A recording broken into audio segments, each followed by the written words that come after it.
All right, Jesse on fire. Fresh off watching the Max Rohskopf fight, okay? So I waited on this one because as far as I was concerned, I hadn't seen the fight, first of all. I hadn't seen the fight. And everybody that was talking about it in the news, here's what I heard, okay?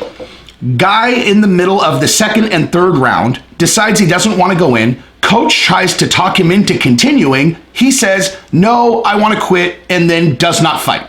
Non-story, okay? Not a story. Not a story. Okay? The only reason that this became a story is because everybody kept talking about it.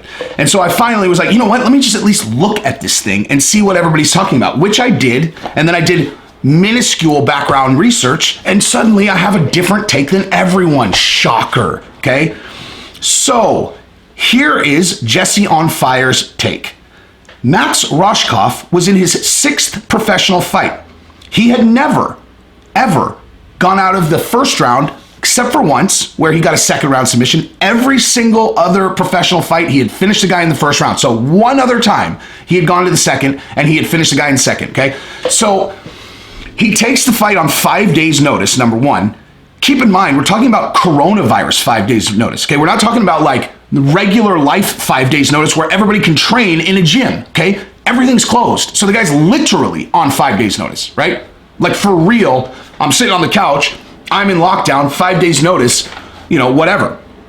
So I watched the fight and I'm like, dude, because I'm going to be honest with you. Here's what actually happened. First, I just watched the interaction between the coach and the fighter, all right? And I came on and I did a video. I've already shot this video, but then, you know, I took such a hard stance that I was like, I should probably actually watch the fight, right? Because I came on and I was like, what is everyone talking about? The coach literally did nothing wrong. Nothing, which I still think. The coach says, dude, don't quit. Like, you got it. You got it, bud. You know, keep going. You can do it. He gives him a pep talk like any coach is supposed to do in between rounds. When a fighter is how anyone is banging on this coach for that? Like, he's literally been in the business for way longer. He's like, dude, the boss is here, okay? Dana is here. Dana is the UFC. Quick tangent. All this talk I've been hearing from people about maybe it's time for the UFC to part ways with Dana. I'm like, what the fuck are you talking about? Maybe it's time for the Ben Shapiro show to part ways with Ben Shapiro. Maybe it's time for the Young Turks to part ways with Sank, whatever his name is. It's like, dude, Sank is the Young Turks. Ben Shapiro is the Ben Shapiro show, okay? Dana White is the UFC. They are never getting rid of him, okay? That is never happening. He is the UFC. If he leaves, it'll be on his terms when he retires, when he's 90 years old, okay? It's a ridiculous conversation. So he's there watching, right? The head dude who controls Max's entire career. So his coach is like, dude, are you sure you don't want to go out on your shield? Like, listen, dude, are you sure? Everyone can hear everything, right? Everyone can hear everything. So Dana is 10 feet away, as opposed to him being, you know, there, but it's super loud. You can be like, listen, dude, the big boss is here. Like, you got to go out on your shield. He holds your entire career in your hands. He doesn't like when guys fucking quit, right? So he's saying, dude, no, you got this. On top of which, so anyone who thinks the coach did anything wrong is a moron, okay? That is what the coach is supposed to do. I've watched the whole fight. I understand exactly what's going on. Max had no chance of winning, 0. He was done, okay? So going back to Max, in between the second and third round, he knows he is not going to win, right?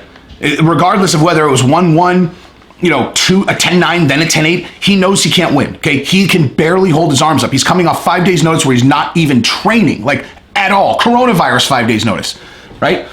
He just got teed off on, he got hit more in that second round than he's probably been hit in his entire career, including sparring, okay? Like, you don't spar in MMA gloves, okay? Getting punched like that many times, probably a new experience for him, especially when he's leaking out of his eye and he's getting smashed up. So I don't fault this guy for feeling hopeless in between the second and third round, because it was hopeless.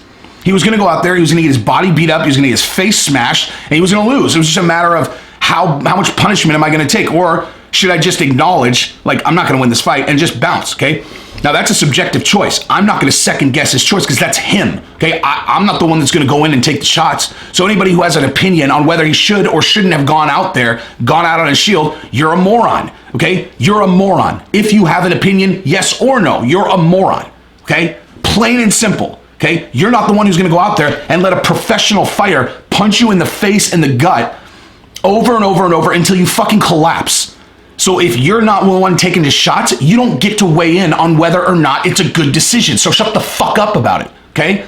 So for him, I mean, I could at least weigh out what the options were. It was go get the fuck beat out of yourself, but go out on your shield because Dana's here and he'll respect it, or acknowledge the fact that you took it on 5 days notice. You don't really need to feel that bad about the fact that you can barely hold your arms up, and maybe don't take the damage and then deal with it down the line. Explain your situation to Dana if he's upset, but don't go take the additional punishment so that you can come back when you're more prepared and you can look good, because that kid is fucking good. You can tell that kid is fucking good, right? So those are his choices, and those are his fucking choices to make. So again, shut the fuck up about it.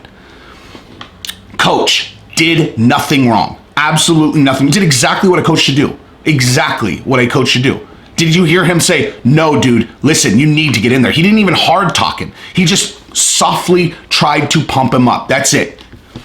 Now, let me talk about everybody else who thinks that the first round, when it was a completely lopsided fight. I mean, geez, the coach should have known that he had no chance of winning. Okay, he had no chance of winning because he was tired and he had run out of steam, and he wasn't going to be able to get the fight to the ground again. And his stand-up game he was too tired to implement anything. He was going to go out there. He's going to be a punching bag. He was going to go down. Everybody knows that, okay, for sure. But this idea that, I listened to Ariel talking to DC, and Ariel's like, I had a Max losing the first round and then losing the second round 10-8. Okay, he won the first round for sure. I heard DC say he won the first round, so I was like, that was why I was like, okay, I have to go watch this thing, right? So I went and watched it. Okay, anybody who thinks that Max lost the first round, at the very least, it was, as a matter of fact, if the judges had him losing the first round, they don't know what the fuck they're looking at, okay? He was attacking the entire time. He was attacking the entire time. He got caught with a few shots. Unless you straight up do not count submission attempts where you actually have the guy in a defensive position where you are trying to submit him, submit his leg, submit his ankle, whatever, unless you just don't count that, then, in my opinion, he won, okay? So I take that back. Ariel, not an idiot, but anyone who thinks it was a decisive victory that Max lost the first round, then you're an idiot, okay? Because that's ridiculous. I think Max won. DC thinks he won. I don't even think it was even close, to be honest with you. He was literally attacking him the entire time. But again, irrelevant as it relates to this conversation, okay? I'm not gonna die on my shield over whether or not Max should have gotten scored to win the first round. What I am gonna go out on my shield on is that the coach did nothing wrong. It's Max's choice to make, so he did nothing wrong. And if Dana's upset, that's fine. The guy took it on 5 days notice. It's Dana's company. He can be upset about whatever the fuck he wants, okay? If he wants to go out in public and go, this guy fucked it up, I'm never going to put him back in the UFC. I mean, I would say that that's a pretty draconian response to a personal decision that this guy made given a very challenging situation. But it's Dana's company, right? I mean, I think I've made very clear that this entire channel is basically an audition tape for Dana to put me on in one capacity or another, or Joe, or whoever wants to just go. Because listen, since we're talking about this, I have no plan, okay? There's no plan for Jesse on Fire except to put content out until the right person sees it and goes, Jesus, this guy is a fucking diamond in the rough. I feel like I can take, he's got 9,000 subscribers, just as it were, if this was when it happened, or he's got 5,000 subscribers. Jesus Christ, I could give this guy exposure. He'll be a star fucking tomorrow, and I'll take 10% of his career. That is exactly what I am waiting for, okay? So if you're that person, let's do this shit, okay? Let's do it. I have no fucking plan. You're not going to be interrupting that is my plan. You are my fucking plan, right? Whoever you are watching this going, Jesus, I can make this guy a fucking superstar and take a percentage of his career. You are my plan. So fucking hit me up. My information's in the about me. Jesus, I mean, people and their fucking opinions. I mean, I have some opinions, kind of. But Jesus, in some cases, it's just like, this is fucking cut and dry. Cut and dry. Have you ever been punched in the face?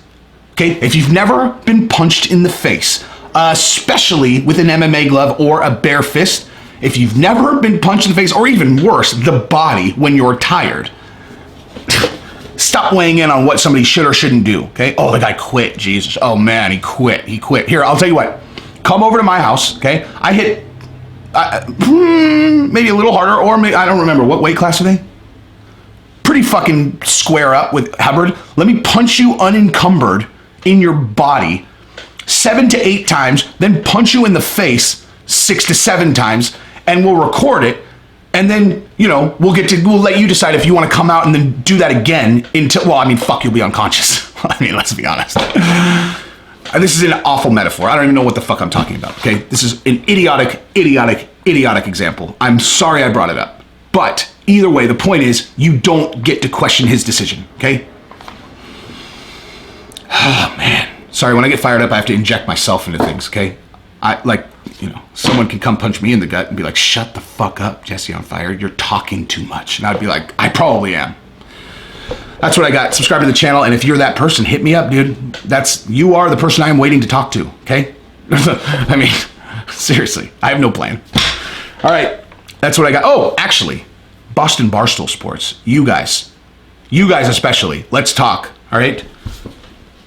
That's what I got. Subscribe to the channel, ring the bell, like the video. Peace.